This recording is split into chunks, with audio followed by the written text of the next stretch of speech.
Good afternoon and welcome to the July 21st, 2026 meeting of the Georgetown County Council. Please take this time to silence your cell phones so we can all be present for the information to be presented. Note for the record, we do have a quorum present. Please join us as Councilor Bishop Cooper leads us in the invocation, followed by the Pledge of Allegiance. Let's pray. Heavenly Father, we come before you tonight with grateful hearts, thanking you for the privilege to gather and serve our community. We ask for your presence in this meeting. We invite your wisdom, peace, and guidance into every decision and every discussion tonight. Grant each council member's clarity of mind, honesty of heart, a spirit of cooperation. Help us to listen well, to speak with grace, and to act with fairness and integrity in all that is before us. May our work tonight reflect a sincere desire to serve the people with diligence and compassion. Bless this county, its leaders, its families, and every resident we are called to serve. Protect our community, strengthen our homes, and guide us to make choices that promote peace, progress, and unity. We submit this meeting into your hand and ask for your will to be done. It's in Jesus' name I pray. Amen. Amen. I pledge allegiance to the flag, United States of America, and to the republic, which stands one nation, under God, indivisible, liberty and justice for all. Thank you all. Thank you all. Move down to the approval of agenda. Chair calls for a motion to defer item 6B, the St. Francis Animal Shelter Animal Control Contract, until the next meeting. Is there a motion on the floor? So moved. So moved by Councilor Mercado. Is there a second? Second. Second by Councilor Cooper. Is there any discussion? All in favor, please raise your hands. All opposed? Motion carries. We now call for a motion to approve the meeting agenda as amended. Is there a motion on the floor? So moved. So moved by Councilor Mercado. Is there a second? Second. Second by Councilor Morant. Is there any discussion? All in favor, please raise your hand. All opposed? The agenda is approved. Move down to special reports and presentations. Our first nonprofit spotlight is the Kiwanis Club. We have a report from Ms. Karen Perkins. Ms. Perkins, you have the floor. Thank you so much, and thank you for allowing us to present this evening. I'd like to start with a statement that we say at every Kiwanis meeting. Kiwanis is a global organization of volunteers dedicated to improving the world one child and one community at a time. So it is a service organization, and we do dedicate everything we do to the children, and especially the children of Georgetown County. We have many projects that we do. We have community service projects, which I'll talk about briefly. We have our signature literacy project. Some of you may have been the recipients. And we also have our Kiwanis branded programs in the elementary school. We also have the Kiwanis Kids Park at Stables Park. And if you are familiar with the flag of fields out by International Paper, that is our job as well with the Kiwanis Club of Georgetown County and many partnerships in the community. We raised quite a bit of money.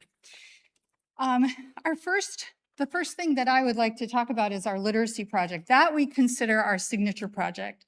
As members of Kiwanis, we look to what we think and what we have investigated might be a need in the community, and that was literacy development for children.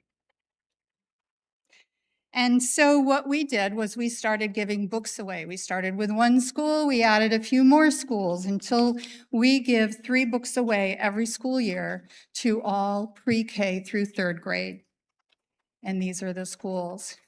But one of my favorite projects is the Pillow Project. That's our preschool project where we give one homemade pillow with a child's name on it to every preschool student in Georgetown County.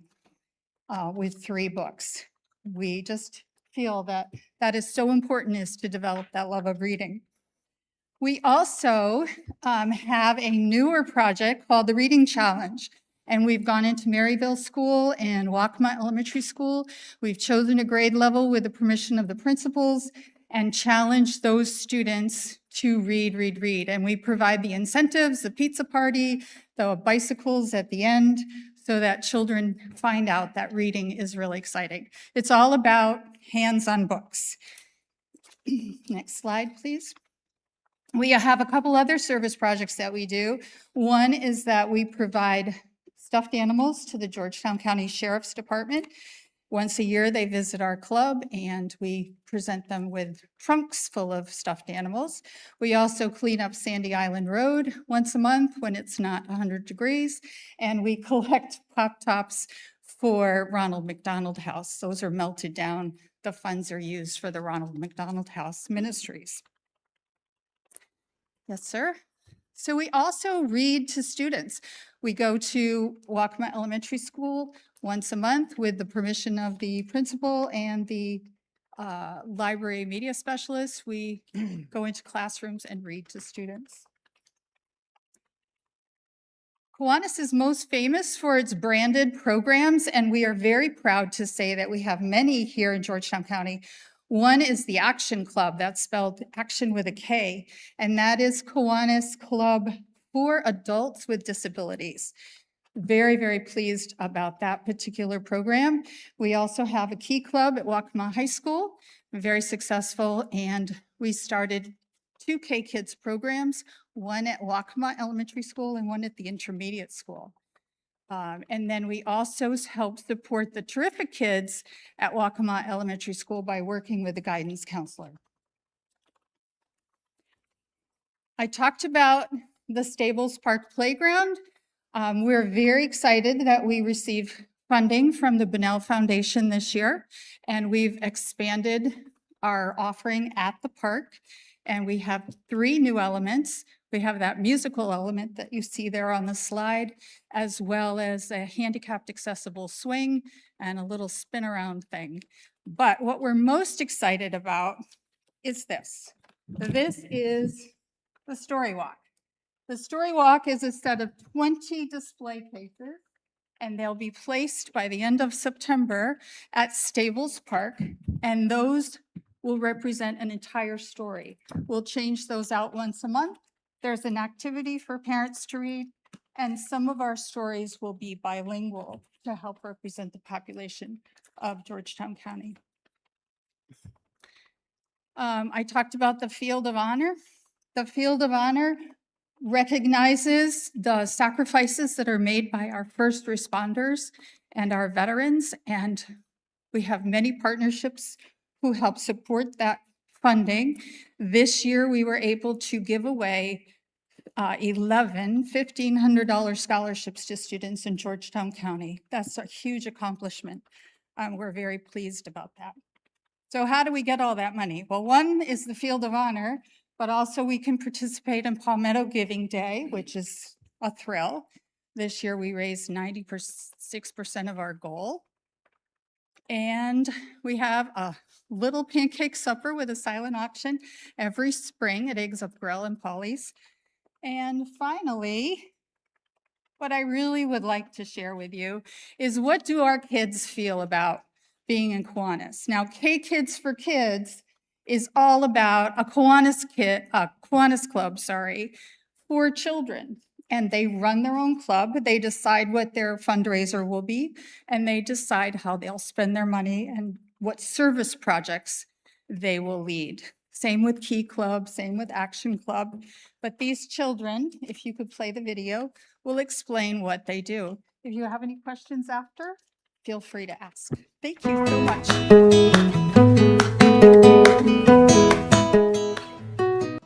What I like being a K-Kid is that I get to help others, and helping others is a really good thing. My name is Mason, and what K-Kids means to me is that I'll see some kids do bad things, and it just feels wrong to me seeing kids do that. The other thing that's been great is watching the kids become leaders of the school, being the oldest group at the school. They are around on Wednesdays and Friday mornings offering smiles and greetings to kids at the door. I'm wearing a safety vest because In the mornings, I greet people and give them breakfast. As the leader of K-Kids, it's exciting to watch these kids grow. We go to Arbor Landing, which is an assisted living here in Polly's, and watching them care and show kindness and give our Valentine's bags to the elderly that are there. Both, they give, but they really receive almost more. We went to Arbor Landing, and it made everyone there happy. Hi, you're the first person to know my name. My name is Steven. Most people call me Stefan the first time they see me.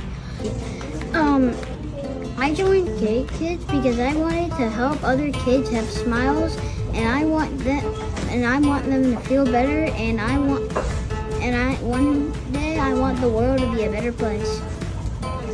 I've been into K-Kids for a year, and I learned having a bright smile can always make a kid's day, and making little kids more mature and helping more people. What I like about K-Kids is we make the world a better place. We need more members, so please join us. We meet at Polly's Island Eggs Up Grill every Thursday morning, 8 o'clock. Breakfast is on us if you come the first time. Thank you. Any questions? Ms. Perkins, I have a question. Yes, sir. I've been hearing recently, we've got this big reading problem with these young kids, that we need to bring cursive back into the classrooms. Have you heard anything about that? No, I haven't. As a former educator, retired educator, I believe cursive is important, but that's a decision that the school board has Well, to I make. understand that. I was just wondering with all as deep as you've done thing, that maybe you're aware of that, but you Yes. might want to look into it, because I thought it was very interesting. Thank you. I do know you need to sign your name if you sign a legal document. Yeah, so, any other questions? Yes. I have two questions. My first question is, what did you find most rewarding or the climax of this program? It's been in existence since 1998. And I know you've seen a lot of things over the years, but what do you have found most rewarding? Most rewarding to me, and this comes from me personally and also as a retired educator, is the joy children get when they have a brand new book and they say, wow, it's a chapter book. And then with our preschool pillow project, most of the names that we applique or embroider onto the pillows for these children are not names you're going to find in a souvenir shop. It's not John and Bill and Sarah. It's names. And so the little guys are just like, my name. And there's an identity to that. And it's very, very valuable. And these are my books to take home. Yes, they are. Yes, they are. They're yours to keep forever and to share with your siblings. So that's very rewarding. And my second question, the field of honor, which was established in 2020, how do you make enable more awareness of the field of honor? I'm a veteran myself, and I'm not aware of the field of honor. I'm just not aware of it. Well, I would love to give you some more information about the Field of Honor. And as a veteran, I'm also a quilter. I would like to award you a Quilt of Valor. That's another organization that I belong to, the Myrtle Beach Shorebirds. So I will plug that organization anytime I can. Any veteran in this room who's honorably discharged or active military is eligible to receive a Quilt of Valor. And we do those presentations at the Field of Honor in November. So I would love to present you with a quilt. Thank you. Thank you. And thank you for your service, sir. Appreciate it. Thank you so much. Thank you. Are there any further questions for Ms. Perkins? Thank you, Ms. Perkins. Thank you for so everything you do much. for Georgetown County. Thank you. Next up, we have our Marsh Counts, Ms. Kelly Thorvalson from the South Carolina Aquarium. Ms. Kelly, you have the floor.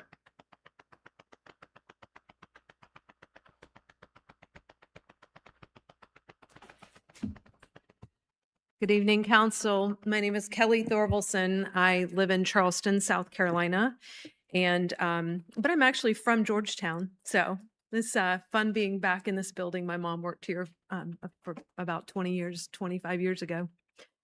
I am the principal investigator of a project called Our Marsh Counts. We're close to 2 years into this 3-year project. And I first want to say thank you to Georgetown County for supporting this project, and especially Councilman Elliott for supporting. This is a project specifically working in Murrells Inlet. Next.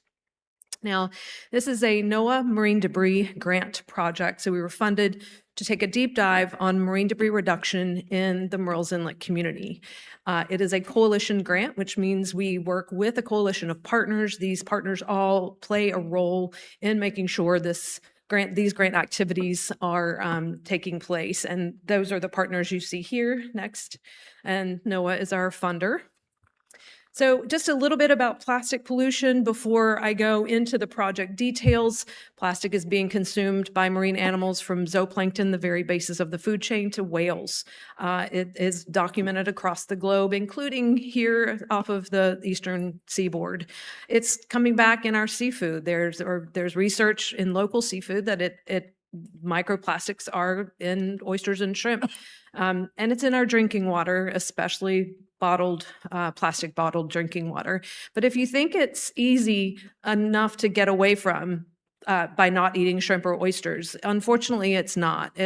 Plastic pollution is at crisis levels, and it's not only affecting the environment, but it's also impacting, it's impacting human health. These are just a few articles of hundreds of articles that you can find online about research having to do with plastic pollution and human health. And these are some of the more recent ones.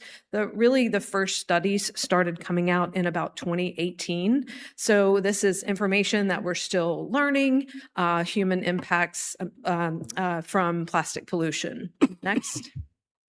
So I was alerted by someone from Murrells Inlet that there was a lot of plastic pollution in the marsh along the marsh walk and really all over the community. And so one thing the aquarium does is work across the state on plastic pollution mitigation. So we started going into Murrells Inlet and doing some cleanups, and then we finally got this grant project. And at the core of the project is not only working with this coalition of partners, but really involving everyone in the community. We were working with businesses, community members, you, and everyone that we can get to be on board here. Next. So Murrells Inlet is a really interesting community in that over 11,000 acres are protected through Brook Green Gardens and Huntington Beach State Park, which are right across the street from each other. Next, there's the Brook Green Gardens. Next. However, just adjacent to these thousands of protected acres is this incredibly busy developed area of Murrells Inlet. And you're looking at the Marsh Walk here, extremely busy. I've been there a lot over the last few years, and certainly in the past, but it is incredible to me how busy this place gets every single day. No matter what day of the week, it's packed. And this Marsh Walk is a big draw for visitors. Of course it is, and locals alike. However, there's a lot of dining, drinking, smoking happening. And because of that, there is unfortunately a lot of plastic pollution that is entering this incredibly important waterway to Murrells Inlet and to Georgetown County. Next. So we got the grant, and one of the first things we did, we knew that public outreach and distributing information to the public was incredibly important. So we created a website. You can go to ourmarshcounts.com to learn more. We also have those social media accounts, Facebook and Instagram, very active. And so we encourage anyone who's interested in learning more or sharing this information to go to those sites. Next. We have participated in a tremendous amount of outreach events and held workshops to give the public information on the project, our progress, litter data, which I'll talk more about, and that's been really helpful just to get for community involvement. Next. We work with students. The bottom picture with the red outline, this is our Coastal Carolina University interns and their staff person lead who were tabling, and we give away a lot of reusable bags and bottles and cutlery and sweep kits and things like that. So these students are really, really involved. And then St. James High School is the high school in Murrells Inlet, and we do presentations each spring and fall and do litter sweeps with data collection with them. Next. We are greening events. There are a lot of events in Murrells Inlet, outdoor public events. Those types of events are very heavy on the single-use plastic, including water balls, soup cups, plastic cutlery, things like that. So we're supplying paper and wooden supplies. Also, this water refill station we purchased and is being used not only for Murrells Inlet events, but Georgetown County Parks and Rec, our coalition partner here, they are storing it and helping with getting it to these events and picking it up, which is a really huge blessing to the program. And just this one water refill station will replace 1,000 water bottles. So it's really incredible. Next. The Gullah Geechee community and fishing community, these cultural heritages are very important to this area and certainly to Murrells Inlet. So we're working both within the Gullah Geechee community and with local fishermen to do cleanups with data collection, green supply distribution, and involve them in this project, which is just a very important aspect. Next. Really, one of the core pieces of the project is litter sweeps with data collection. And this is one thing the aquarium does really across the state of South Carolina. We don't just do cleanups. If you do a cleanup, the data or the trash shows up the next day and the next day. With data, counting each type of debris that you're finding, you can then look for sources of those debris. You have to know what they are to find the sources. And so that's what we do. And next. So this is the state of South Carolina. Obviously, we're very connected by rivers. These are just the main rivers in South Carolina. We are truly all connected by lots of rivers and streams throughout. And these are the litter data that have been captured in the Litter Journal. And we have been doing this for about 10 years. So we have over 4 million records in the Litter Journal that has provided great insight into where these litter are coming from and help develop solutions to litter issues, and specifically around plastic pollution. Next. These are litter data from the Murrells Inlet watershed. Next.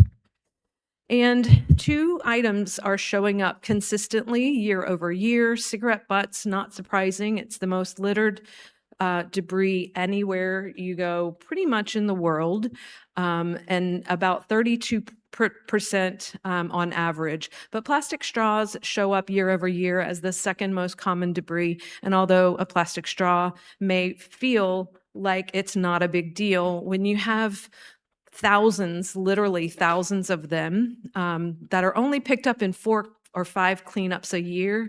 So how many thousands are not being picked up? How many thousands are going into the waterway?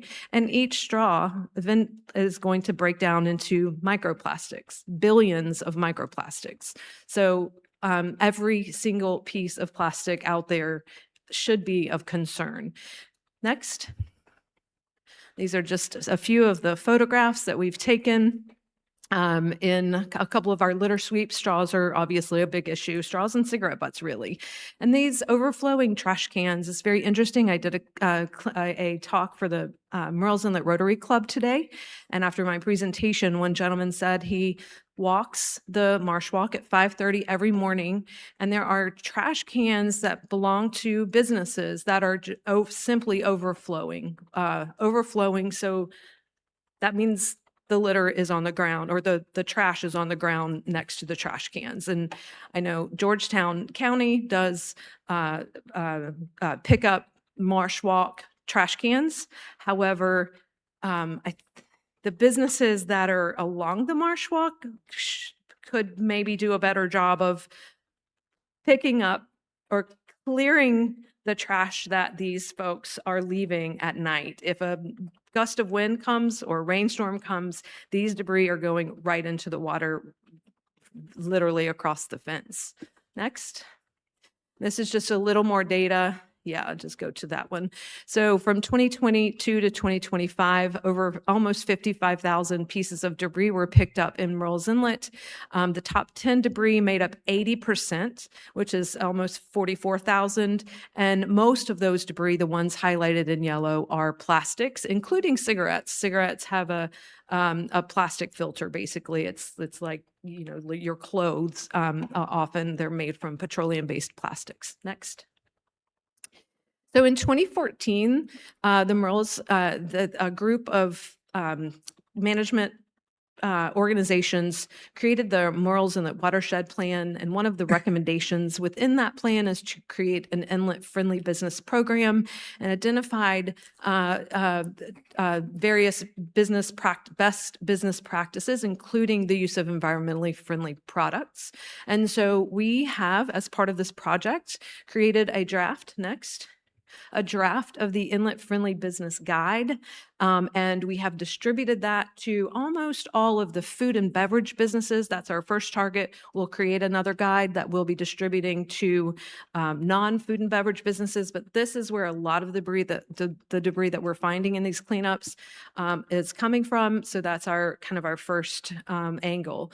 And we have distributed to businesses, to business owners and managers. We're asking for feedback on that guide. We want it to be feasible. We want it to be practical. We want to do what works for businesses, but also what works for the environment. Next. One of the big things that it's a very obviously a multi-pronged project, but one of the things we did is create this community survey. And we said, if you live in or visit the inlet, we want to hear from you on sustainability in the inlet. And so we put this out through many, many channels, really trying to hit all community aspects of the community. We have close to 500 respondents. So I'm just going to go one by one here. I'll say next before. So who are the respondents? There were 62% full-time residents, 19% visitors. Next. The age distribution is what you see here. Most people were 55 and older. Next. The local business engagement, how often do you engage with businesses in Murrells Inlet? And 27% a few times a year, 25% monthly, and 23% weekly. Next. So you see this is a really strong and consistent community interaction with local businesses. Next. So 85% report being somewhat or very knowledgeable about sustainability issues. And so this is a high percentage of knowledge and folks are ready for this type of sustainability action. Next. What influences choices on where you dine or shop?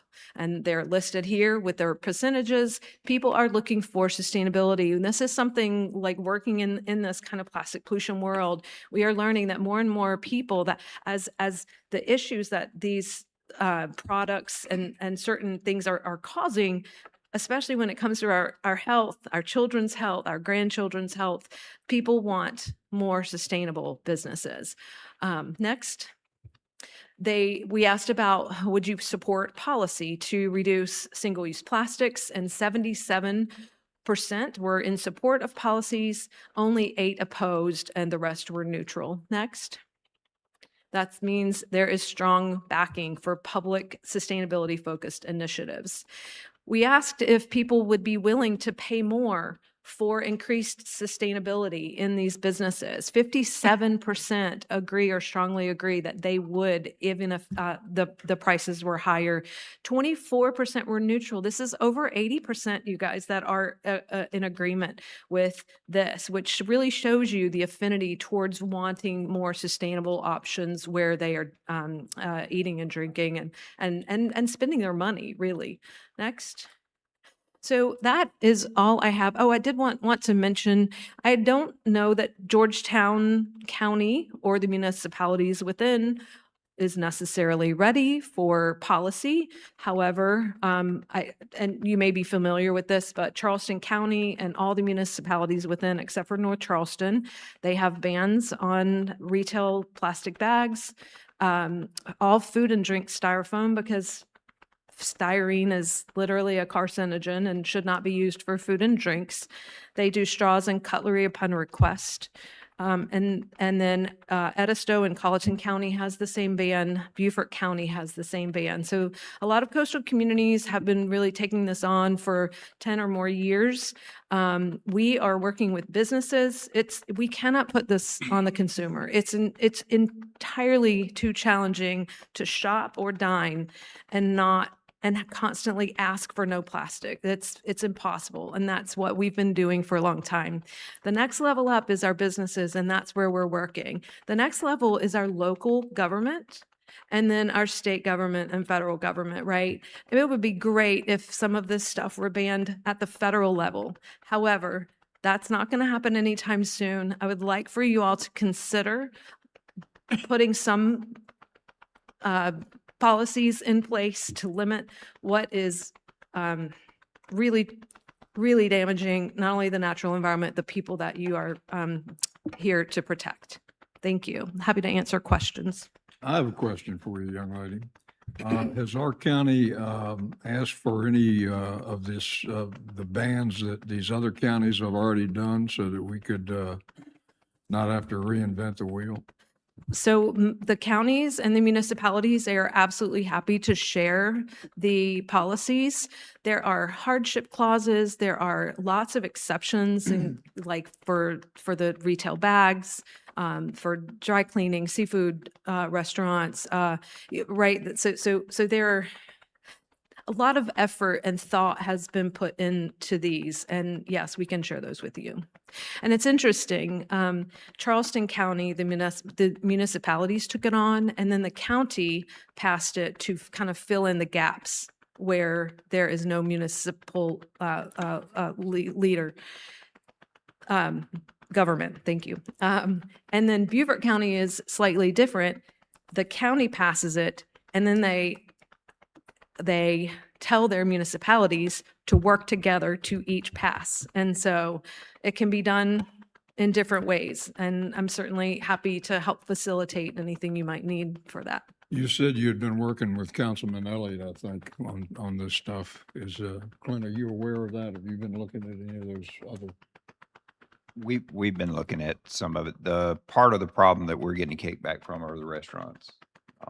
They're saying that they're getting kickback like the plastic straws when they wanted to go to paper straws. The customers apparently did not like a paper straw. They don't drink as fast as the rest of us in Merle's Inlet, apparently. So their straws dissolve in their cup. But we've been looking at it. Kelly, is Beaufort County, did they ban plastic bags in grocery stores and Walmarts and things like that as well? Yes. So they started out with the retail bag ban in 2017 or 18, something like that. Then they have just recently closed the loophole on the thick plastic bags that the corporate entities were using and passed the cutlery and straws upon request and food and drink styrofoam. So that is a recent adoption for Beaufort County to take on these other harmful plastics. And I can tell you, because we have worked, the South Carolina Aquarium has worked certainly up and down the coast, but even inland on litter data, we have concrete data that show where these bans exist. There are far fewer of these items in the natural environment. So we're either paying for it up front or we're paying for it in the cleanup. I mean, a lot of municipalities are having to hire cleanup crews. So it's costing somebody. It's costing us our health. It's costing a lot. There's increased crime. It's a known fact that there is increased crime where there's increased litter. It definitely, I mean, your clientele, if you will, people do not like to go to littered areas, and Merle's Inlet, because there is not a recycling program, there's not recycling pickup, it has a more limited resources and services because it's unincorporated, and it stretches over 2 counties, right? So this is like an interesting thing for Murrells Inlet. It has a massive litter problem. And those restaurants are busy. So although I do understand that there is a cost to these, not everybody needs a straw. And everywhere I go, a straw is put in every single drink, every water. So there's a cost to that. If they don't give a straw to every single person, or I don't know, y'all, this is the cost of doing business in today's world, where environmental protection and human health protection is critical. I had an observation that I wanted to share with you along these lines. I was just in the state of Washington for 2 weeks, and a lot of places I went into to buy items, I had to pay for the bag. Yes, that is really common. Given that any thought? And where that happens, most people bring their own bags. If you live in that area, you know that you bring your bags. I mean, you just don't go to the store without your bags. If you happen to run in a store and then you're going to pay 10 cents for a bag if you're not prepared. And so when you visit a place like that, you might get caught by surprise. That's the case. Like, there are entire cities, states, and entire countries that have banned straws. That have banned bags. New Jersey has a complete ban on any single-use bag. Single-use paper bags, although it's not toxic, it's still environmentally costly to produce. It's not ideal. So ultimately, reusable is the best case scenario when it comes to protecting, for future generations, the planet for future generations. Yeah, I'm not vilifying plastic as a material when it's built for something that's meant to last. It's the single-use stuff. It's the stuff that's used once, thrown away in 10 minutes. It's overwhelming our waste stream, and it is very problematic to our water, wildlife, wild places, and ourselves. So as a gift today, I'm happy to answer more questions, but I did bring all council a canvas reusable bag with a reusable water bottle and reusable real cutlery in a little neoprene pouch. So hopefully you'll take these with you, help model this reusable behavior as leaders of your municipalities and Georgetown County. Hopefully you will take that on. So I will just leave it with the clerk and she can distribute it. Do I have any more questions before? Are there any further questions for Ms. Thorvaldson? Thank you, Thank ma'am. you. Next, we have a proclamation number 2618 honoring Andrews High School Marching Band. We have a report from Councilor Bishop Cooper. Bishop Cooper, you have the floor. Certainly, it's a great honor today to be able to stand on behalf of Andrews, Georgetown County, the proclamation that we're going to share. Actually, I need a proclamation. Yes. Tremendous day today. We have representations here from Andrews High School. We have the band director. I'm going to ask Dr. Miller if he would stand. He's the band director. I'm going to ask, also we have a representation from this Georgetown County. Dr. Vereen, I'm going to ask that you would stand. We have the current Andrews High principal, Dr. Brandon. I'm going to ask you to stand. We have the former Andrews High principal, Dr. Green. I'm going to ask that you would stand with us. And any other representation from Andrews that came, we're going to ask that you stand. Proclamation number 26-18, honoring the Andrews High School Marching Band. Whereas Andrews High School Marching Band has demonstrated exceptional talent, discipline, and commitment to excellence through their musical achievement. And whereas the Andrews High School Marching Band was selected to perform in the prestigious National Memorial Day Parade in Washington, D.C., and proudly performed on Monday, May the 25th, 2026. an honor that reflects their high level of performance and dedication. And whereas the National Parents provide an opportunity for these students to represent Andrews High School and Georgetown on a distinguished stage, showcasing their talent with honoring the service and sacrifice of the national military hero. And whereas the success of Andrews High School Marching Band is a direct result of the outstanding leadership of the band director, Chris Miller, support and vision of Dr. Mahone, along with the dedication of the school staff, parents, family, and the broader community. And whereas this achievement has brought great pride and recognition to Georgetown County, highlighting the importance and imperative of art, education, and the positive impact of student involvement in extracurricular activity. Now therefore be it proclaimed that Georgetown County extended sincere appreciation to Dr. Chris Miller, Dr. Mahone, the student, faculty, parent, and supporters with dedication made to this achievement possible. And be it further proclaimed that this council encourage all citizens to join in celebrating this accomplishment of these exceptional young people to continue supporting the art within our school and our community. Done and proclaimed in council this 21st day of July, 2026. Thank you, Councilman Bishop Cooper. Is there a motion on the floor to adopt Proclamation 2618 honoring Andrews High School Marching Band? So moved, Mr. Chairman. So moved by Councilor Newton. Is there a second? Second. Second by Councilor Morant. Is there any discussion? Yes, one thing, Mr. Chairman, I would just like to mention, really. As Bishop Cooper has stated, I think it's a great joy for Georgetown to have this recognition here.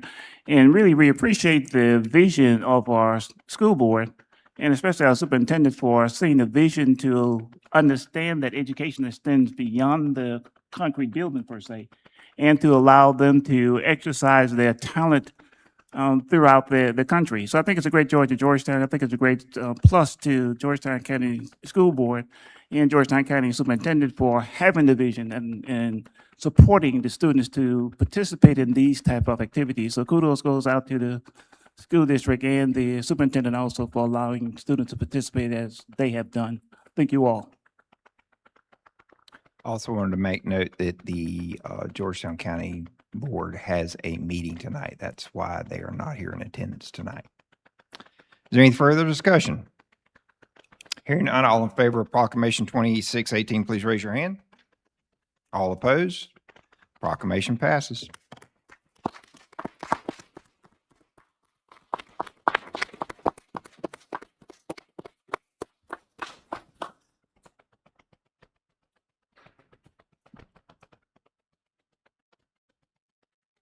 I'll come up for a picture.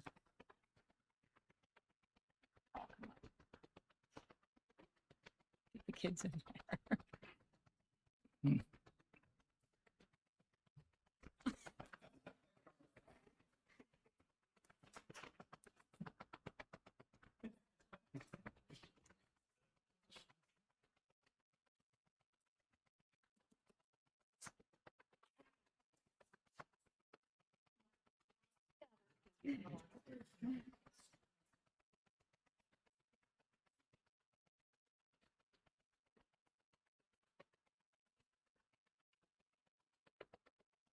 I can see everybody's face. Nobody moved.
Counselor Newton is still in Andrews as well. Okay, we move down to Resolution 2620, honoring Priscilla Johnson on the occasion of her retirement. Ms. Holly Richardson, we have a report from you. You have the floor, Ms. Holly. Thank you, Mr. Chairman. I'm very excited to be in front of you all tonight to honor Ms. Johnson, who is here with us, who is recently retired from the building department. If you'll indulge me just a couple of minutes, I would like to read the proclamation for the record. Whereas Priscilla Johnson has devoted 31 years of faithful service to Georgetown County as a permit clerk in the building department, where she demonstrated teamwork, integrity, patience, and resilience. And whereas her service to the public as a clerk in the permit office has assisted hundreds of contractors, residents, developers, and others in the construction field to maneuver through the necessary processes and procedures, and hereby resulting in safer buildings and construction projects. And whereas her positive attitude and helpful nature were invaluable in creating a positive experience for all of our customers. And whereas her guidance and mentorship of fellow employees throughout the years will leave a lasting legacy of public service throughout the building department. And during her years of service, the department has undergone many changes, including new permitting systems, financial controls, and staff changes. And Priscilla's patience and assistance throughout these modernizations were a true asset to our citizens and to the county as a whole. And whereas Priscilla's last day with Georgetown County was on June 30th of this year, and she leaves behind a legacy of service to the public and the betterment of the building department where she spent 31 years. Now therefore be it resolved that County Council hereby expresses its deepest appreciation to Priscilla Johnson for her many years of dedicated service and invaluable contributions to the county. And council extends its heartfelt congratulations and best wishes to her for a well-deserved retirement. Thank you, Ms. Holly. You've heard the report from Ms. Holly Richardson on honoring Resolution 2620, honoring Ms. Priscilla Johnson on the occasion of her retirement. Is there a motion on the floor? So moved. So moved by Councilor Mercado. Is there a second? Second. Second by Councilor Morant. Is there any discussion? All in favor, please raise your hand. All opposed? Resolution passes. Thank you.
Not sure.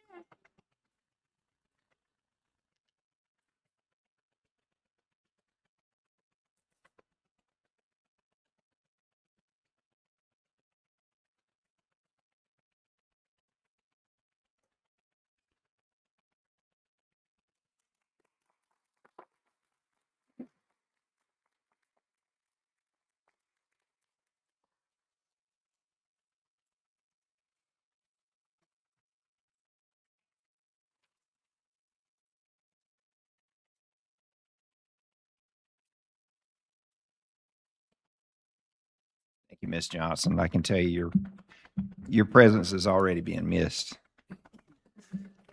Next, we move down to Proclamation 2621, celebrating the Gullah Geechee Nation Appreciation Week, and I'm not even going to try to say that. That is beyond me, because I would embarrass myself, and that's not me. So we have a report from Ms. Maya Moran, our project analyst. Ms. Moran, you have the floor. Good evening, Chairman Elliott and council members. I appreciate this opportunity to present proclamation number 26-21. As you know, this is always my favorite time of the year to present this. So we are celebrating Gullah Geechee Nation Appreciation Week. Hunter must take care of the root for healthy tree. And that's why I didn't say it. Please indulge me as I read this in its entirety. Whereas Georgetown County has a rich history deeply connected to the Gullah Geechee people who have lived in this coastal region since its earliest days and have made lasting contributions to our community, state, and nation. And whereas the Gullah Geechee people remain one of the oldest continuously thriving cultural groups in the United States, whose legacy continues to enrich the Low Country through their history, traditions, and commitment to preserving their culture. And whereas Georgetown County proudly recognizes Gullah Geechee Nation Appreciation Week and honors the contribution of the Gullah Geechee people throughout our region. And whereas 2026 marks the 26th anniversary of St. Helena Island's own chiefess, Queen Quet, served as head Pandi body of the Gullah Geechee Nation, recognizing her decades of leadership in protecting Gullah Geechee culture, human rights, and land and water rights. And whereas Queen Quet founded the Gullah Geechee Sea Island Coalition, the first organization in world history to have Gullah Geechee in its name, which celebrates its 30th anniversary in 2026 and continues its mission of preserving and protecting Gullah Geechee heritage. And whereas preserving and celebrating the Gullah Geechee culture ensures that future generations will continue to recognize and appreciate its invaluable contribution. Now, therefore, be it proclaimed that the Georgetown County Council hereby proclaims July 25th through August 1st, 2026, as Gullah Geechee Nation Appreciation Week in Georgetown County, and encourages all citizens to participate in activities celebrating and honoring the rich history and cultural heritage of the Gullah Geechee Nation. Be it further proclaimed that Georgetown County recognizes the 2026 theme, Hunter must take care of the root for the tree, and encourages the continued preservation of the roots, traditions, and legacy of the Gullah Geechee people. So proclaimed this 21st day of July, 2026. Thank you, Ms. Morant.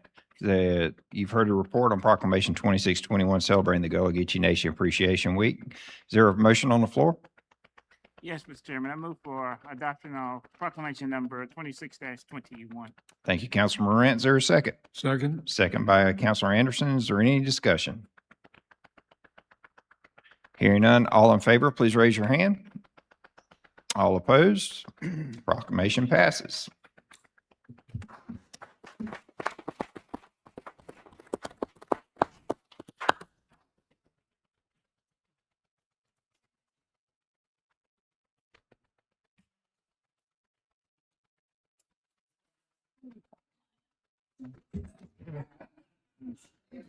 It's pretty cool. Good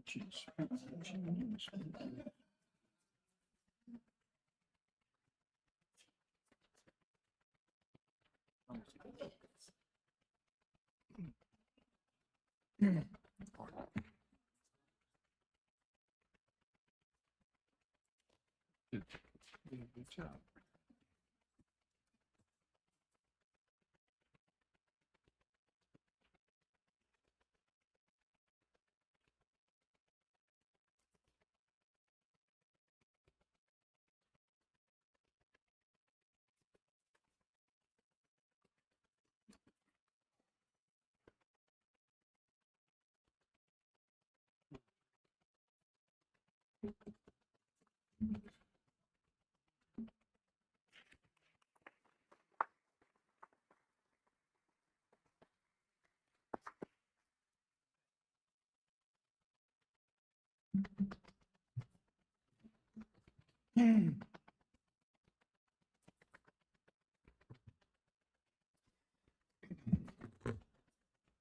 Thank you, ma'am.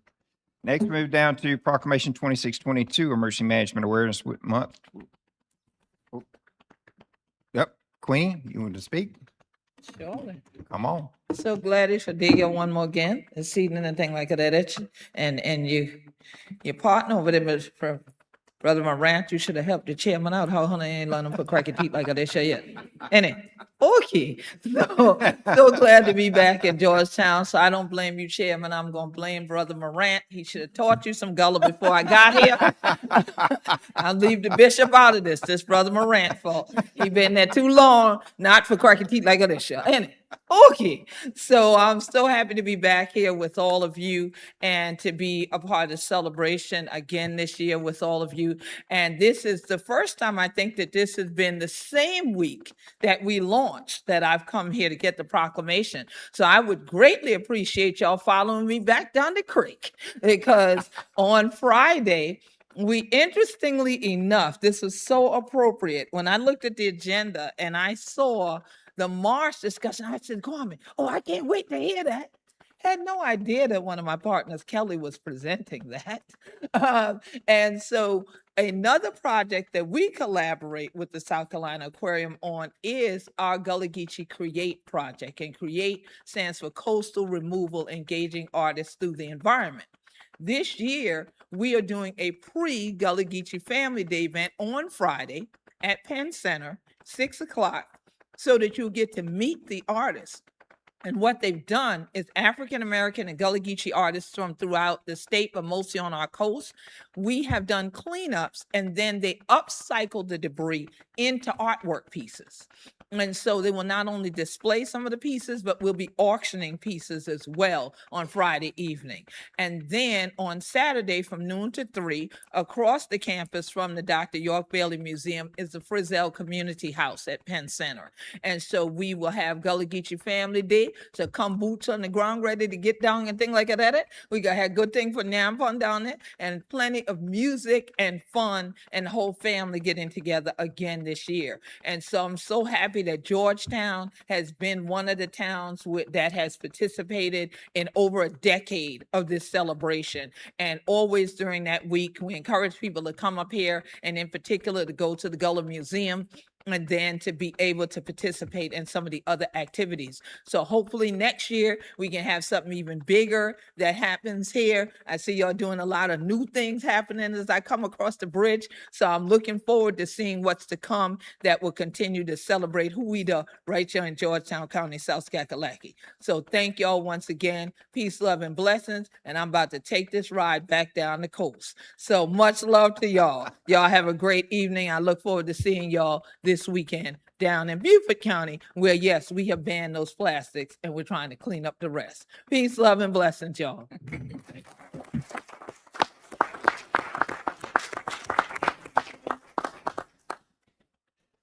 We move down to Proclamation 2622, Emergency Management Awareness Month 2026. We have a report from Assistant County Administrator Brandon Ellis.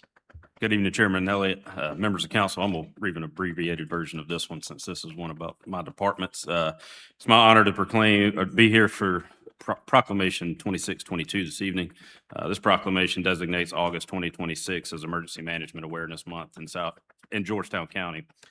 It recognizes the year-round efforts of emergency management personnel and community partners to prepare for, respond to, recover from, and mitigate the impacts of disasters. The proclamation also encourages residents, business owners, and visitors to strengthen personal and community preparedness by developing emergency plans, assembling disaster preparedness kits, and staying informed. I formally request that you consider Proclamation 2622 for consideration at this time. Thank you, ACA Ellis. Are there any questions for ACA Ellis? Hearing none, the chair will entertain a motion on 2622 Emergency Management Awareness Meet of 2026. Is there a motion on the floor? So moved. So moved by Councilor Anderson. Is there a second? Second. Second by Councilor Cooper. Is there any discussion? All in favor, please raise your hands. All opposed? Proclamation passes. All right, I'm joined by a few of our team members from emergency management for photo, please.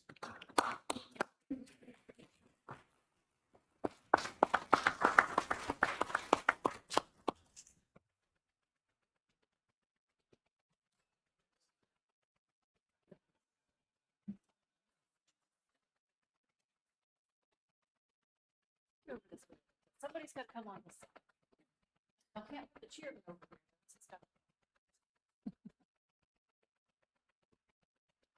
All right.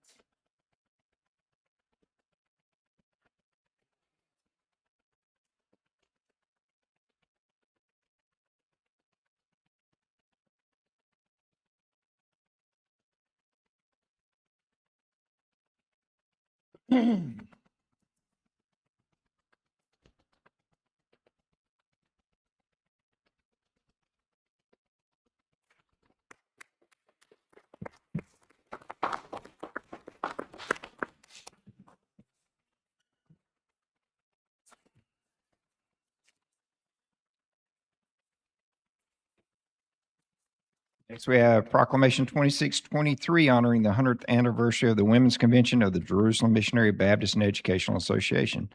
ACA Ellis. I'm on deck again for this one. This one I'm going to read in its entirety. It's pretty lengthy. I may get tongue-tied, so just bear with me.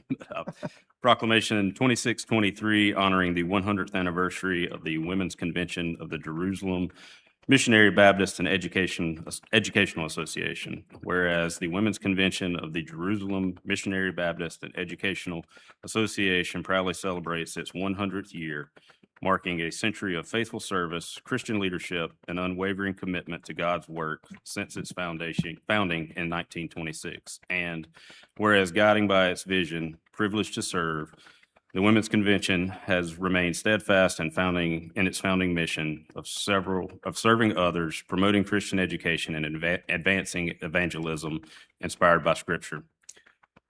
As every man hath received the gift, even so minister the same one to another, as good stewards of the manifold grace of God. 1 Peter chapter 4, verse 10. And whereas throughout the distinguished history, the Women's Convention has expanded its ministry to include evangelism, education, mission outreach, and support, worship and fellowship, and investing in future generations while remaining faithful to its Christian calling. And whereas the members of the Women's Convention have demonstrated Christ's love through countless acts of service, including foreign missions, ministering to the sick, homebound, elderly, prison inmates, and disaster victims, providing scholarships to graduating high school seniors, offering educational workshops to strengthen discipline, and nurturing Christian leaders through the Young Women's Auxiliary and the Girls Junior Missionaries. And whereas through a century of faith, fellowship, and service, the Women's Convention has positively impacted churches, families, and communities throughout South Carolina and beyond, leaving a legacy of compassion, generosity, and devotion that continues to inspire future generations. Now therefore be it proclaimed that the Georgetown County Council does hereby recognize and congratulate the Women's Convention of the Jerusalem Missionary Baptist and Educational Association as on the occasion of its 100th anniversary, and extends its sincere appreciation for 100 years of faithful service, spiritual leadership, and dedication to improving the lives of others through Christian ministry. Be it further proclaimed that the Georgetown County Council joins in celebrating the historical milestone and offers its best wishes for continued success and abundant blessings as the women of the convention continue its mission of being truly privileged to serve. In witness whereof, the Georgetown County Council has caused this proclamation to be adopted as 21st day of July 2026. Thank you, AC Ellis. You heard the report on Proclamation 2623 honoring the 100th anniversary of the Women's Convention of the Jerusalem Missionary Baptist and Educational Association. Is there a motion on the floor? Motion so moved. So moved by Counselor Cooper. Is there a second? Second. Second by Counselor Newton. Is there any discussion? All in favor, please raise your hand. All opposed, proclamation passes. We do have Dr. Crenshaw here for a photo, please.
All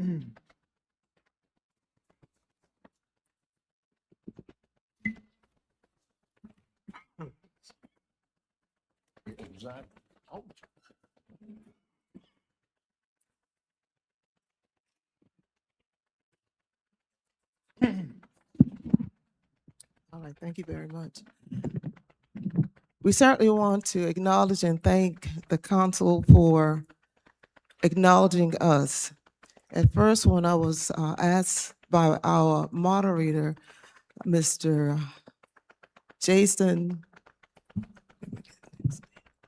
Coakley, I guess I must be about 100 years old. That's why I can't remember my moderator's name. But anyhow, we certainly are appreciative of this recognition. And I do want to say that the Women's Convention, we work. We serve all in the community that we know of that need help. The children, the adults, the mothers, the fathers, all of them. During COVID, we served as a site for those that needed information and also testing. When it's cold and some of the residents in our community, they don't have a place to stay, we serve as a warming center for those that have no place to lay their heads. So we work very hard, and we do that because we have two, Mr. Cooper and Mr. Morant. They're always offering and being there to support us. And so thank you so much, and God bless.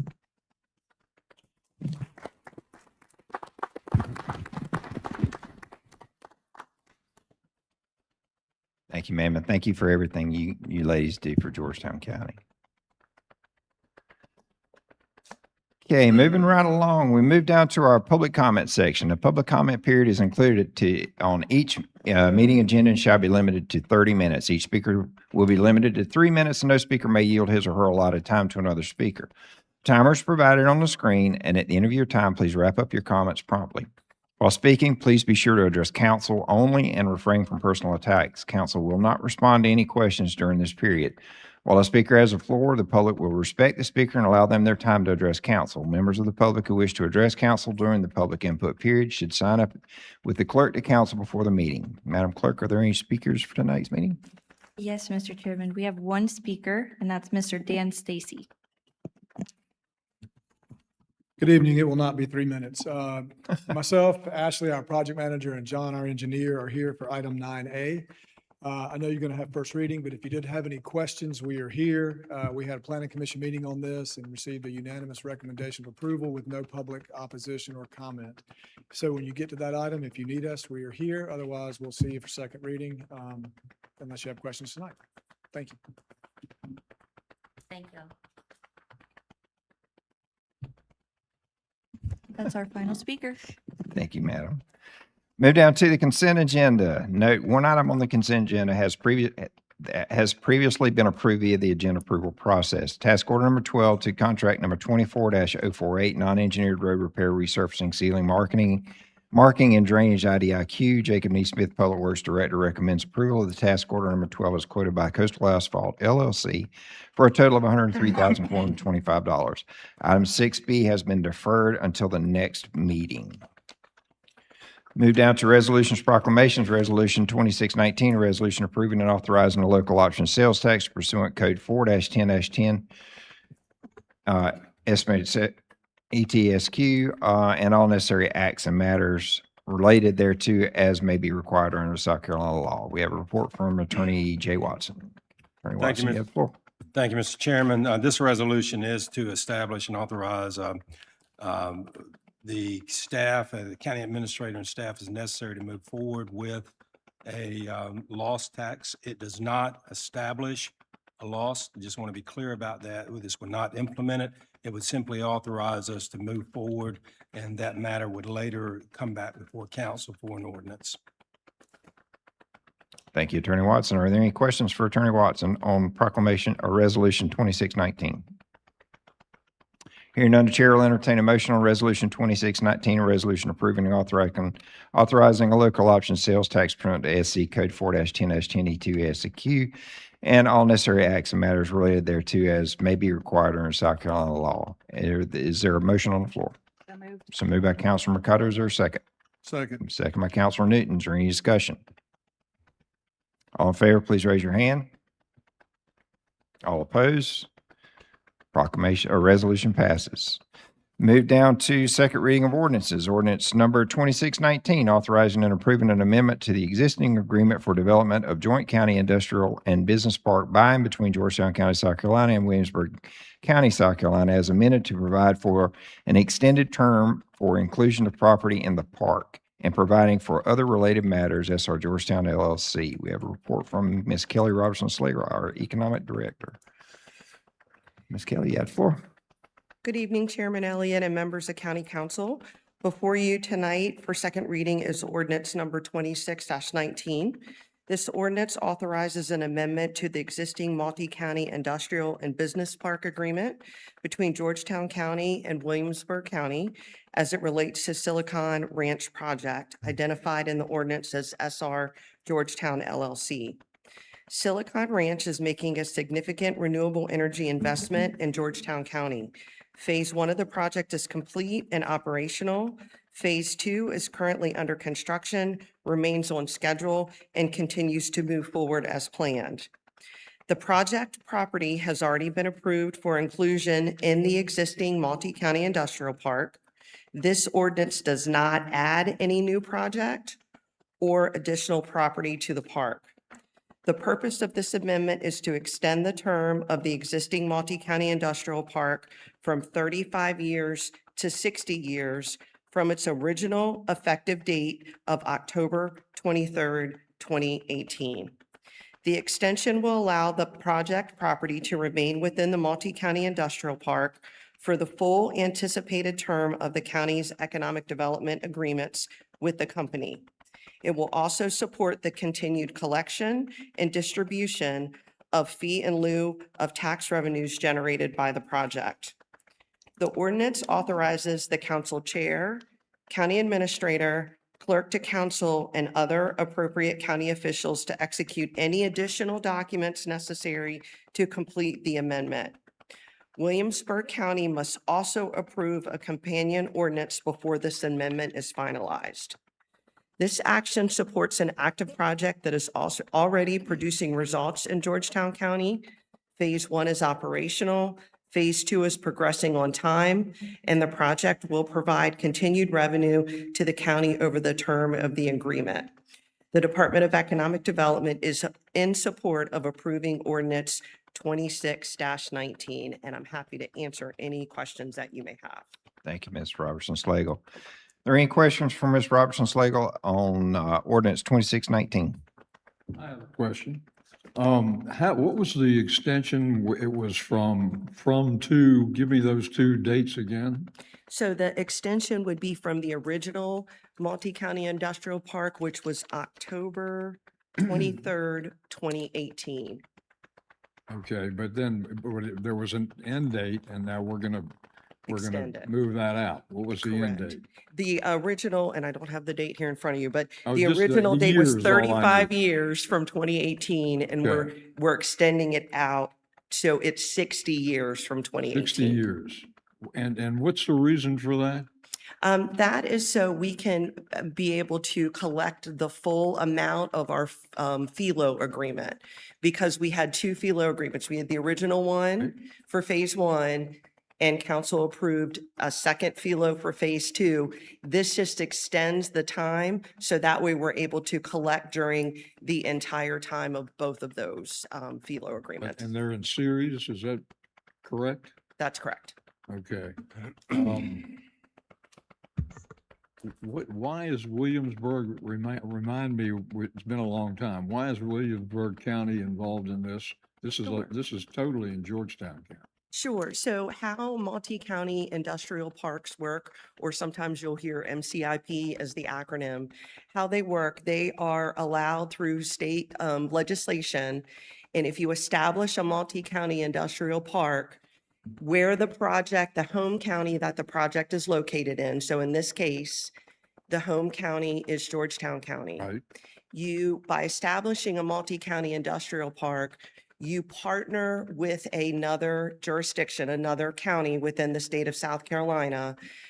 We prefer to partner with jurisdictions that could benefit from that 1%. So 99% of the tax revenue stays in the home jurisdiction.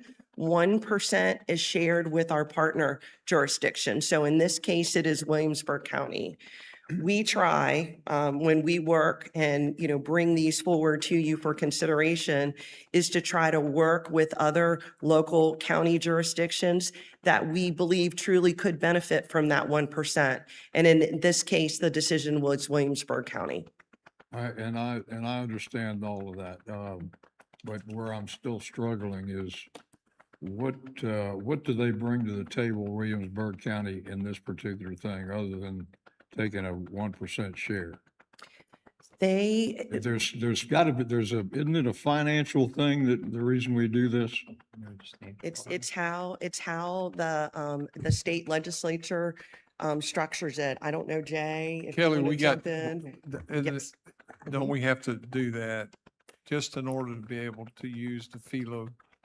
Correct. With these companies, we have to do, if we don't partner with another county, then we can't use the FILO. We're not, And Horry County does it with us on Right, occasion. and that's the, I just We just forgot chose about to, that. we That's just why I chose was answering. Williamsburg County for this. Thank you. I used to think it was real complicated too, but that's it in a nutshell. That's all I needed to know. Thank you. Councilman Newton. Newman. All right, any further questions for Ms. Legel? All right, Chair will entertain a motion on ordinance 2619 authorizing and approving an amendment to the existing agreement for development of joint county industrial and business park by and between Georgetown County, South Carolina, and Williamsburg County, South Carolina, as amended to provide for an extended term for inclusion of property tax in the park and providing for other matters related matters, SR Georgetown LLC. Is there a motion on the floor? So moved. So moved by Councilor Anderson. Is there a second? Second. Second by Councilor Newton. Is there any discussion? All in favor, please raise your hand. All opposed? The ordinance passes. Get you a t-shirt. We move down to ordinance 2620, an ordinance to amend ordinance number 2007-65 to regulate trucks in excess of 10 wheels on county maintained roads within the boundaries of Georgetown County. I have a report from Attorney Watson. Thank you, Mr. Chairman. This simply amends an existing ordinance. The existing ordinance regulates through trucks of 10 wheels or more on this Hesterfield and Center Road. This ordinance simply removes that limitation to those two roads. It would give the county the ability, the authority to regulate through trucks in any county maintained roads where it becomes a problem. The other changes has to do with posting. The existing ordinance has posting, again, simply on Hesterville and Center Road. This will allow and require posting on any other roads that are regulated. And then we also added an exception. There are existing exceptions, but we also added an exception to make it clear that trucks that are regulated under this that need to go to a place for commercial purposes, where they're stored, where they're housed, other exceptions, that remains as well. And except as amended, the ordinance remains the same. Thank you, Attorney Watson. Are there any questions for Attorney Watson on ordinance 2620? Yes, Mr. Chairman. Councilman Morant? Let's talk about the enforceability of this particular ordinance, if it's passed. Who would be what would be the entity to enforce it? Would it be the county, would it be the sheriff department, or who's responsible for enforcing this ordinance? Well, it wouldn't be an enforcement in the sense of some kind of fine necessarily. It would be establishing designating the roads and then putting up the postings of no through trucks. Now, at that point, I would assume at that point it would become like any other traffic violation. If you've got a true truck coming through an area that's posted, then that becomes a traffic violation. If you wanted to write something in to provide for a violation, in fact, even as I'm saying this, I need to go back. I think there actually may be something in the existing ordinance that we're not amending. I can get that back up, please. that may have a penalty in there. It is section 2, Let's see, hold on a second. $500. Yeah, that's right, it does, 500. So in that case, it would probably be like other ordinance that we have. I mean, we currently are bringing actions in the magistrate court to enforce other ordinances, and they go before the magistrate judge. We present whatever evidence we have for the violation, and then it's up to the court to determine whether or not, whether there is, in fact was a violation, and then impose whatever penalty in this court's discretion. From looking at the ordinance, it doesn't appear to be that clear to me. What determines, All right, what? could you yeah, from please- looking at the ordinance, I guess I'm looking at something, since it would be a law, something that's going to be relatively specific. What determines which roads would be posted? Well, as any of our ordinances, at some point you have to put your process in place. So I think part of this would be the law to authorize it. But then the county would need to come up with internal process of objective criteria. For instance, just off the top of my head, is there property damage being occurred? We know of roads where some of the live oaks and other trees are being destroyed by big trucks or other things going down. Is it primarily a residential area? So there's no reasonable need for commercial traffic to be going through there, large trucks transporting, subject to the exceptions. Is it an area that's highly populated with children, other things like that?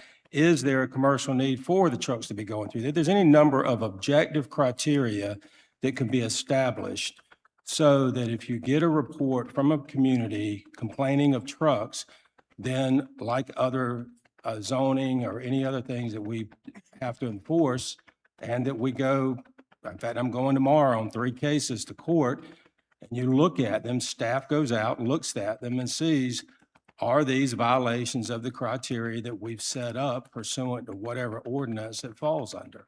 So it's not necessarily an unusual process. In fact, virtually every ordinance that passes somehow is given its life and enforcement mechanism through the internal processes. But I'm still somewhat confused as to the language in it. We're just talking about the county may prohibit certain streets and roads that are county owned.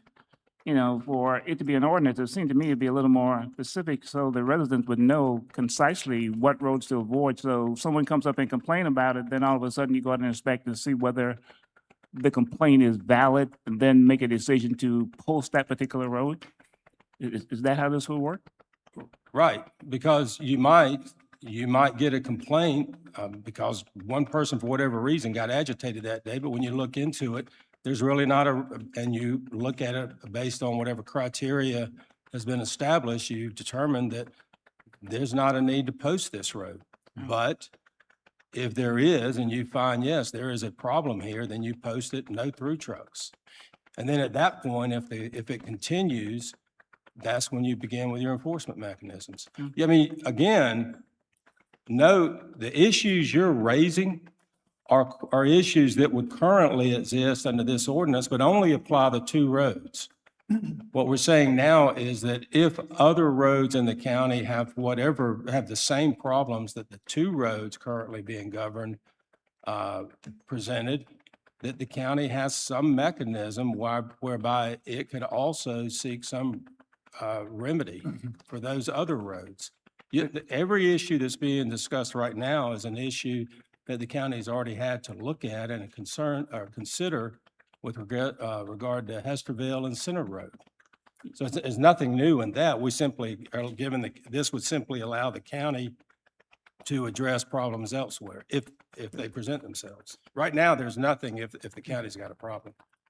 But it seems as though in the prior council's infinite wisdom, they probably encountered some of these same concerns and they decided to go with just those 2 roads that presented some issues. Why do we need to do it countywide? Why can't we just do like the prior council did and just designate the road that we having difficulties with and just label those? Well, if you want to pass an ordinance road by road, I assume you could. Yeah. But again, if you do that, now you're just going through 3 readings for an ordinance road by road where every concern you're raising would still be applying to those. This simply gives you kind of an omnibus method by which if you get a concern, then you're able to address it. Would that be done by, through a separate ordinance? I'm sorry, what's that, Mr. Anderson? So are we gonna have separate ordinances road by road? Well, that was what was just suggested, and I'm saying, well, if you want to do it that way, but again, you're not answering or solving the problems or the concerns that are being raised. You're simply saying, well, we're going to address those road by road as they come up. Should that text be in the ordinance as they come up? Well, I think that's understood that, you know, Evidently not. that's why you have the may language, that the county may. So it's not a shall. We're not going out saying every county maintained road shall be prohibiting through trucks. This means the may is, if there is a complaint and a problem presents itself, then the county may. May is the lawyer's favorite subjective word, so. Well, no, it's a choice when you need an option rather than a mandate. I thought it was apparent. Wouldn't May open it up for probably legal challenges when you talking about May? You may do it with this one, and another one may come. You say, "Well, I'm not going to do that one." How do you discern the two? Like any other law, that's why you establish your criteria. I mean, like, for instance, we don't do this, DOT or others, but you have different speed limits on different roads and highways. Well, those are determined by other criteria, traffic needs and other things. So in this case, some roads you have no need to restrict, others you may. And so you establish your criteria, you look into it when you get a complaint. Virtually all of our ordinance enforcements are complaint driven. We don't have enough staff out there riding around looking into everything, but we get a complaint and then the staff goes out and they look into it and they investigate it. And if there's a violation, then there's usually an enforcement notice written up. And actually, in most of them, then the party is notified of the violation and said, you know, basically, please remedy this, don't do it again. And if they don't, then we bring an action before the magistrate. I don't want to step on either one of you guys. Couple things. I would think we would want this process to be somewhat laborious, Bob. Yep, Because this is not something we want to absolutely, go through and just start closing county roads. absolutely. This is, for Lewis's, Councilman Rant, Councilman Cooper, as well as myself, it's a pretty big deal. Yeah. You know, there's over 300 miles of county roads. If I just don't someone want to didn't broad know, brush at anything. Majority of them are on the west side. Right. And all of them's used for 1,000 different things. They're very, very busy county roads. The reason this council first did the Hesterville and the Center Road was because it was paved, not like a US 521 or 701. It was paved made for cars. But because of the commercial activity down there, you got logging, you got track hose coming in, doing land clearing, you've got mobile homes being moved in on 18-wheelers. You got deliveries from houses being built, 18-wheelers coming in. There's going to be damage. You can't stop commercial activity as the ordinance says, the original one. So the council just limited it to no through traffic, trying to keep the shortcutters out of there. Now, the council did it. If we pass this the way it's written, that's out of our hands. We no longer have say-so in it. It's left up to a county employee to make a decision to close one of our roads. I don't want to turn that over. I was elected from District 5, not someone that was hired through HR, if that makes any sense. Now, the reason this come up, I take it there's a road with concern in Myrtle's Inlet. And I'm in agreement with Councilman Morant that we should take these one at a time. And you feel that we should make that decision? We should be making that Okay, decision. I don't have a problem with that. If we pass this ordinance and the first road closed in District 5, I disagree with, what is my remedy? You can tell staff to open it back up. That's our They choice. basically do what they want to do. They can close it, but we can open it back up. If there's a road that meets the criteria, but the residents deem it's not, then we go back and then we just remove the signs. What would be the time frame that we can open it? What's the turnaround time?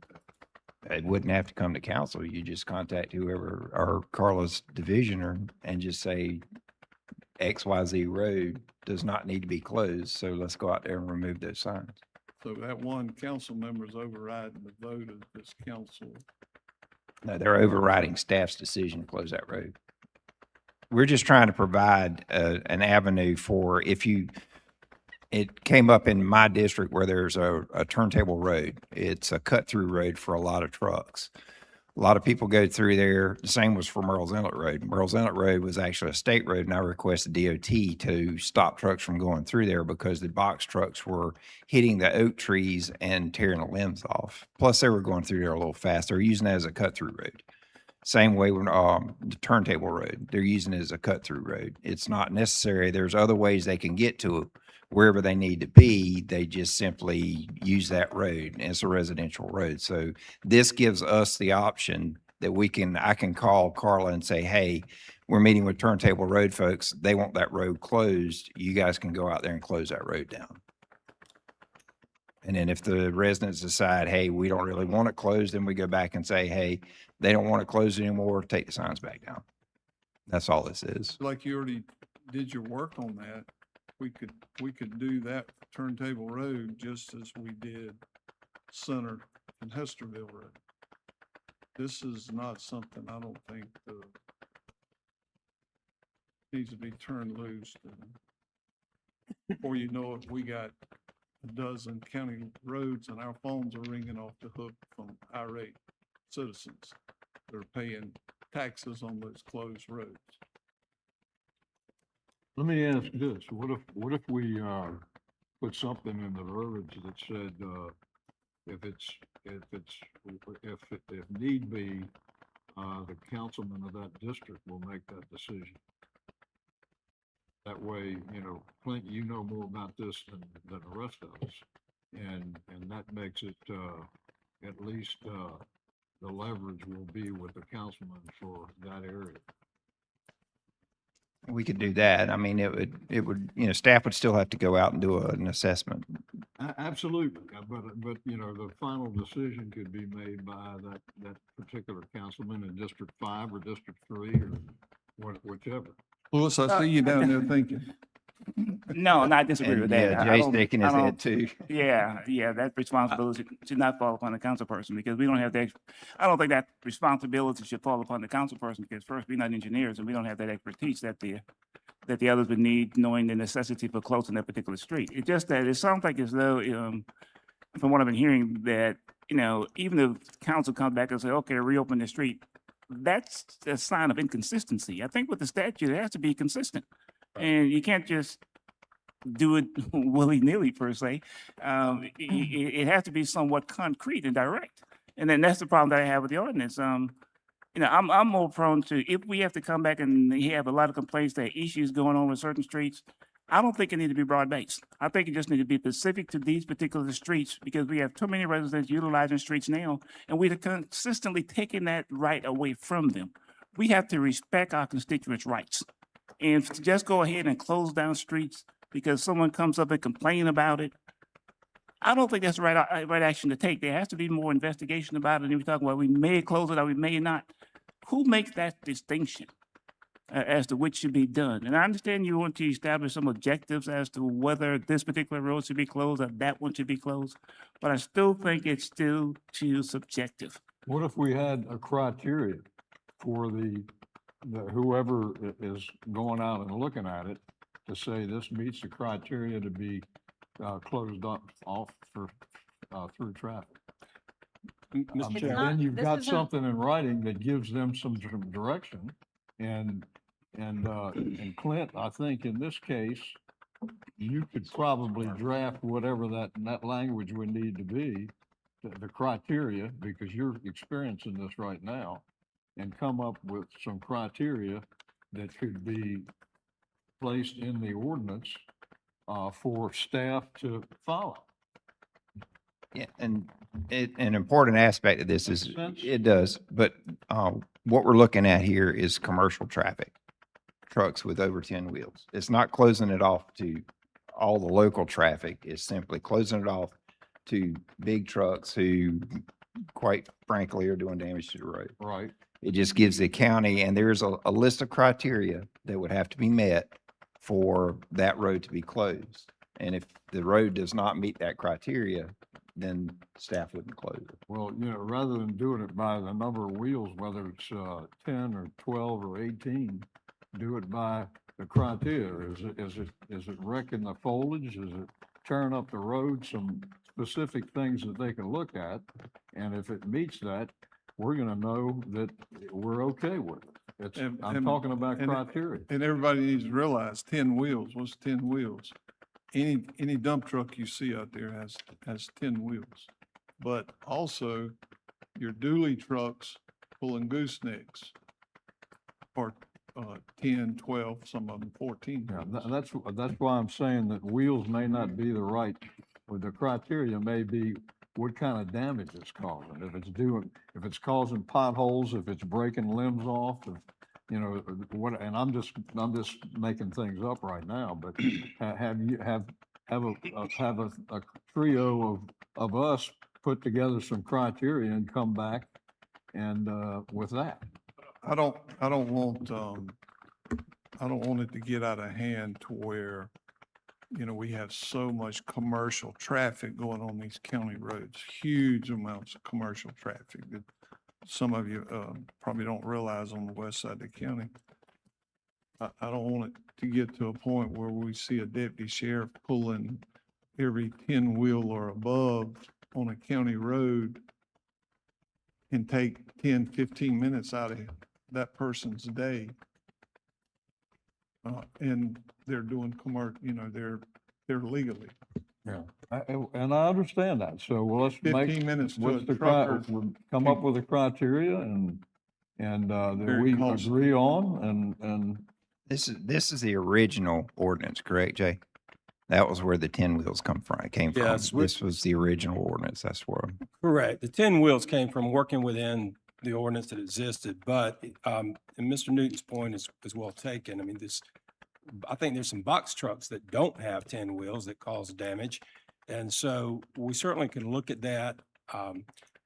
Listening to the comments, if I may make a suggestion here, I think perhaps what we want is kind of a two-prong approach on this. We come up with some objective criteria and staff can work on that. We do that in, like, again, virtually every other ordinance. We can come up with objective criteria related to damage to roads, things that Mr. Newton has mentioned as to why Hesterville and Center Road were first closed. Look at things like that, come up with criteria that staff could use to investigate on a report, but do it like we do with other reports that are brought before council, where staff then, and I guess it would probably be Ms. Harvey's department, their staff comes and says, okay, we received a complaint on X road. Based on the criteria established, we did an investigation and we determined whatever they found, X, Y, Z. Bring the decision and the report before council, and based on the report from staff, council can then vote whether to close the road to through traffic or not for large vehicles. That way, it doesn't fall on any one council member who's going to have his phone blown up lobbying him to open the road back up. It is an informed council decision. It's not a staff decision, but staff is bringing before council a report based on some objective criteria. And certainly as we come up with that criteria, we could bring that to council, just not formally necessarily, but just run it by you. Are we on the right track? Once we get a policy in place with that criteria, staff's got something to work through or work with, but the final decision would come back before council in a report form, and y'all can make a decision. That, I think, would address every concern I'm hearing. It would establish an ordinance whereby the county's got authority to address roads and problems on roads wherever they may occur, but the final decision doesn't rest with staff. And if that sounds like something that council will entertain, we can work on criteria right away. I'll talk to Mr. Newton, who I know drives trucks, and he can help me figure out how do we identify the vehicles that might be covered by this. I think probably low passenger cars probably are not going to be doing the damage, but what kind of trucks? How do we need to identify those? And maybe work with that 10, I think it says right now, 10 wheels or excess of 10 wheels. So that would get your goosenecks and others. But again, you've got smaller box trucks and things that aren't 10 wheels, but are probably going to do the same kind of damage. Height. Yeah, so you're looking at height. And so there's got to be, I'm sure there's some DOT standards on that as well. So we can work with that language. Remember, we were taking an old ordinance and trying to make it a little broader, but the conversation's been good, but I think we can get around it and give council something that they can work with. And if you like that suggestion, we'll work on it and come back to you with something. So do we need to defer it or? I'd leave it for second, subject to amendment, and we'll come back with an amended plus with some criteria to present to you. I think we need to defer it personally until we can get the objectives straight. That's y'all's decision, but I think if you want to move it past second, and then until we get it, you can defer third reading until we get the I amendment. don't know there's a big hurry to close roads, so I think. we I'm need to sorry, defer. Mr. Moran, I'm having a hard time this morning. I don't know whether there's such a big rush to close down our county roads. So I think it's better to just defer and get it right and then come back and go from there. Again, I don't come up with these things. It's not a rush to close roads. I think there's a need to provide some mechanism where county can address some existing problems. I think Mr. Elliott has mentioned 2 or 3 roads with existing problems. So it's simply trying to give a mechanism where they can address existing problems. Well, wouldn't we be better off deferring at second reading so that when we come to second reading, we'll pretty well have this thing put together, and third reading would just be the icing on the cake? That's a decision for I council. don't know why, and I'm with Lewis, I don't know why we're in such a rush on this. Yeah, I'm thinking we defer a second reading. And let him do his magic with this and with Raymond's help. Then if we got something we like at second reading, we can pass it, and then on third reading, it'll be a done deal. Mr. Chairman, with that being said, I move that ordinance number 26-20 be deferred. I'll second that. There's been a, Sorry, you've made that decision. Go ahead. there's been a motion to defer ordinance 2620 and it's been properly seconded. So is there any discussion? Quick question, Jay. Yes. If we defer it, is there a possibility of pending ordinance to do that one road? Is that possible or? Typically, the answer I think would be yes, because council's already decided and given notice of its intent to do something here.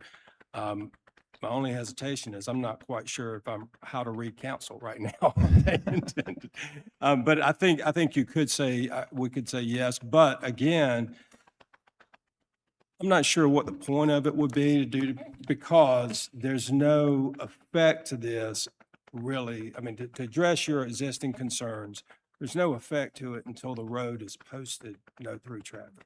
So again, this provides a mechanism, but it doesn't affect the closing of a road. Passing this is not going to close one more road in Georgetown County. It's going to give council it's going to give the county the authorization to do so if the need arises. So, but if you would like to invoke pending ordinance, I think you could. Yes, sir. Okay, thank you. There's no reason to right now because there wouldn't be any, there's no benefit to it because there are no consequences if we do that right now. So we have a motion to defer and a proper second. Is there any further discussion? All in favor, please raise your hand.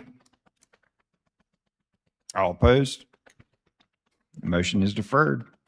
Move down to first reading of ordinances. The following ordinances are to be read in the record by title only. Ordinance 2621 to rezone the Mariners Walk Plan Development PD located south of Georgetown along the Sandpit River to the Four Seasons Flexible Design District, FDD TMS number 01-0438-004-00-00 and Council District number 3.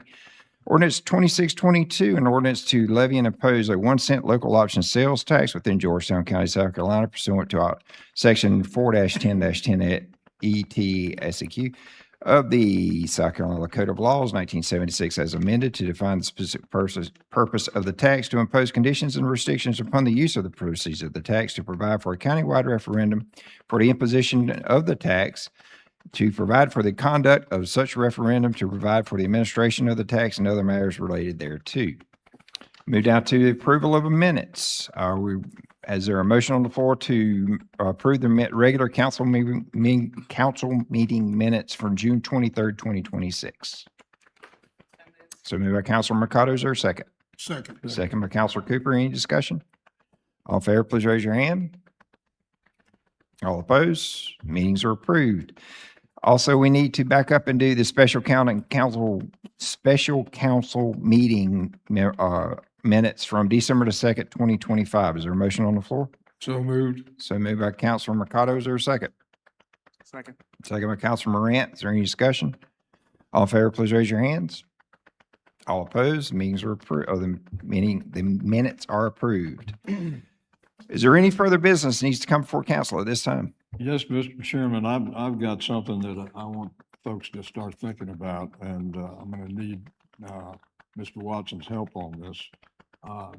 These golf carts on the Waccamaw Neck traveling on roads that have a 35-mile-an-hour speed limit, they just can't keep up, and they're causing a lot of trouble with people passing on double lines and this, that, and the other thing. And I think it's about time that we, at least over there, change the golf cart threshold from 35 to 25 as far as being able to use those roads, with the exception if they have to cross like 17 or something like that, they should be able to do that. Not just driving like a normal car, a 35-mile-an-hour speed limit road. So if you will, Jay, would you take a look at that for me, and so we can be thinking about that? Are you, let me be clear here, are you referring to golf carts on the roads or golf carts on paths? On roads. That's already regulated under state law. Okay, is it, so if somebody is on a golf cart on a 35-mile-an-hour speed limit road, they can be ticketed? Is that true? 35 miles or less. Well, I'll just say it's regulated under state law. I don't know whether they can be ticketed, depends on the particular instance, but they are subject to whatever laws are applicable. Yes, sir. And that is a law, though, that they cannot travel on a 35-mile-an-hour speed limit road. I don't know. Well, then I don't understand what you're telling me. What I'm saying is that is less. Hmm? It's 35 miles an hour or less. So on a 35 miles an hour Well, road, they I'm can saying be on it should there. be 25 miles an hour or less. Jay is right. The state dictates that law. That is a state law? Yes. Yeah. Okay. However, they did pass the opposite of that. They have left it up to counties if we want to allow golf carts to be on roads 35 miles or less. Be the opposite To of my you knowledge, want. we haven't done that, have we? And we're not going to. Can right now. That's that we've already got too many problems over in that area to start with. We don't need to be regulating that kind of thing. They're currently illegal, and the sheriff's department will write you a ticket for doing it.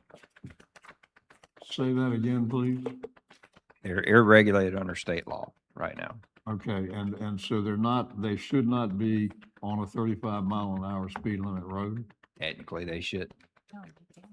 They can, subject to some seat belts and all this Yeah, other kind of stuff. but they They're- can they're be if they meet regulations. the other regulations. I can send you the link to the There law. is if a you'd like. vehicle that's a hybrid that's allowed. I've already talked to the sheriff about that, so, but I will take that up with the sheriff then and see what he tells me. But I was, thinking that we might have to be this body that did something about that. And All I right, thank you. believe South Waccamaw is a federal road or state road, correct? Part of it's county. I wouldn't know, I don't know. Part of it's county, part of it's state. So we wouldn't have any authority in that state regulation. Don't Part of believe. it's private. Part of it's bumpy, part of it's straight. We'll look into it, Counselor. I'll look into it with the sheriff. I'll take that action since I brought it up. Okay, thank you, sir. Yep. Is there any further business come before council at this time? Hearing none, the chair will entertain a motion to adjourn. So moved. Motion by Counselor Charlton, is there a second? Second. Second by Counselor Cooper. Any discussion? All in favor, please raise your hands. All opposed, we stand adjourned.